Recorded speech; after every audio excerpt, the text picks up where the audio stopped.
Bonjour à tous, bienvenue dans ce nouvel épisode du podcast Incarner son soleil, un, pod- un podcast où je partage mes réflexions, mes questionnements, mes expériences dans la construction de sa vie, que ce soit en explorant le développement personnel, la productivité, la spiritualité ou toute autre philosophie ou manière de voir la vie. Par le passé, dans ma jeunesse, j'avais tendance à considérer que l'objectivité était quelque chose de possible, qu'il était possible de voir de manière concrète et factuelle la réalité de quelque chose.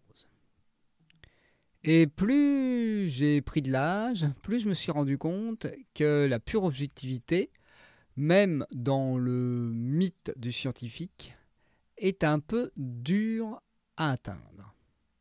Et pourquoi je vous parle d'objectivité aujourd'hui ? Parce que pendant longtemps, je me suis posé la question de qu'est-ce qu'était la réalité, qu'est-ce qui différenciait la réalité du rêve, et que j'ai même été explorer un peu cette limite, que ce soit par l'imaginaire ou même par le côté spirituel. Et au fur et à mesure, je me suis rendu compte qu'on expérimentait de la réalité que ce qu'on était prêt à expérimenter et à croire, et à voir, à accepter. Quelqu'un qui va croire que le chamanisme a un effet va vivre des expériences qui vont lui valider cette croyance et qui vont lui faire se rendre compte que. Quelqu'un qui veut se prouver à l'inverse que le chamanisme est une arnaque va trouver ou la façon de voir les choses ou les personnes à rencontrer qui vont lui prouver que sa croyance est vraie. Je vous parle de chamanisme parce que là on est à la limite de ce qui est considéré comme possible. Mais c'est la même chose pour on peut gagner sa vie honnêtement, c'est facile de développer son activité, c'est facile de trouver un boulot. Sur les sites de rencontres, il n'y a que des dragueurs, il n'y a personne qui est prêt à s'engager, etc., etc. Comme vous voyez, dès qu'on décrit la réalité, on a souvent tendance à sortir un jugement, une croyance, le fait que c'est comme ci ou comme ça, ou ça existe ou ça n'existe pas. Et c'est parfois plus complexe que ça. Par exemple, sur le côté travail, souvent on pousse les jeunes à aller vers des métiers où il y a des débouchés.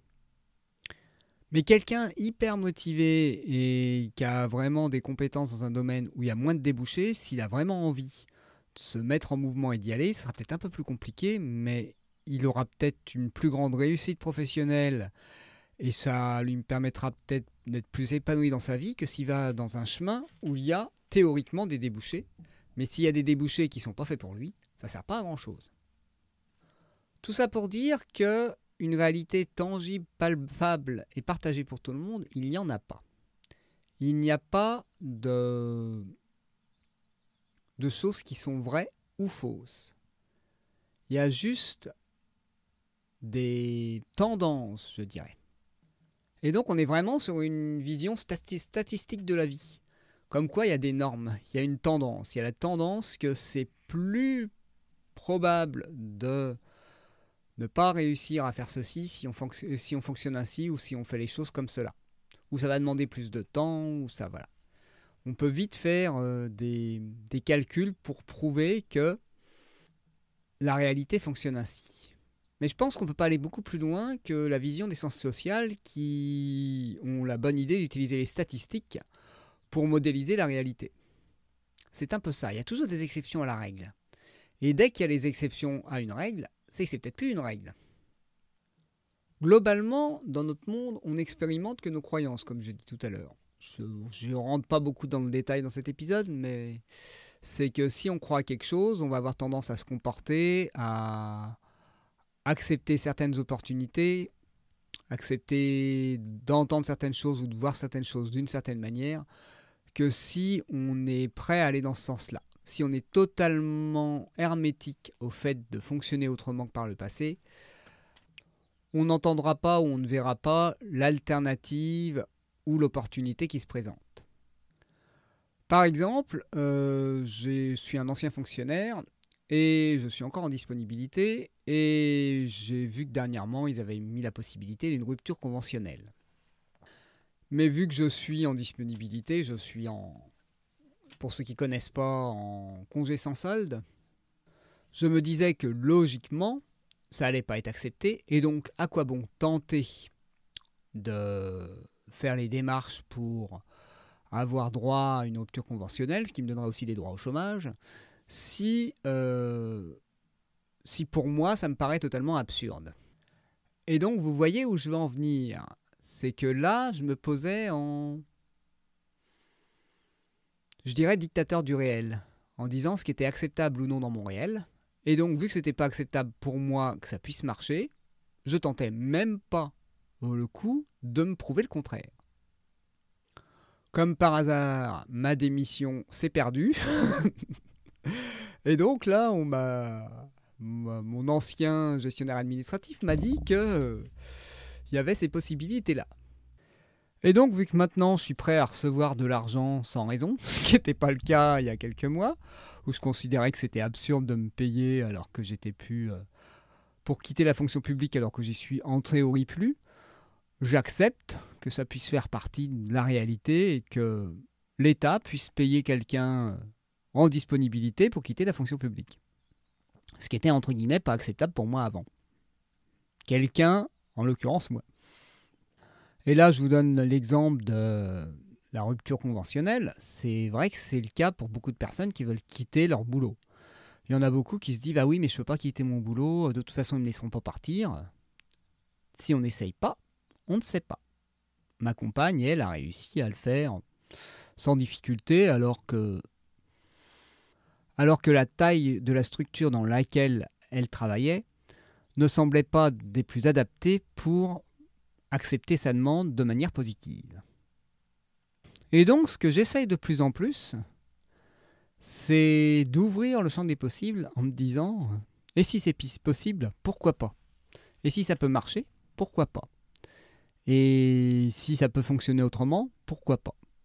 Plutôt que de dire « C'est comme ça, c'est pas autrement, le monde devrait fonctionner comme ça, et par exemple, dans les relations, dire telle personne est comme ça, je vais même pas essayer de la connaître parce qu'elle doit être comme ça. » Et donc, c'est toutes ces a priori qui nous enferment dans une réalité limitée, je vais dire.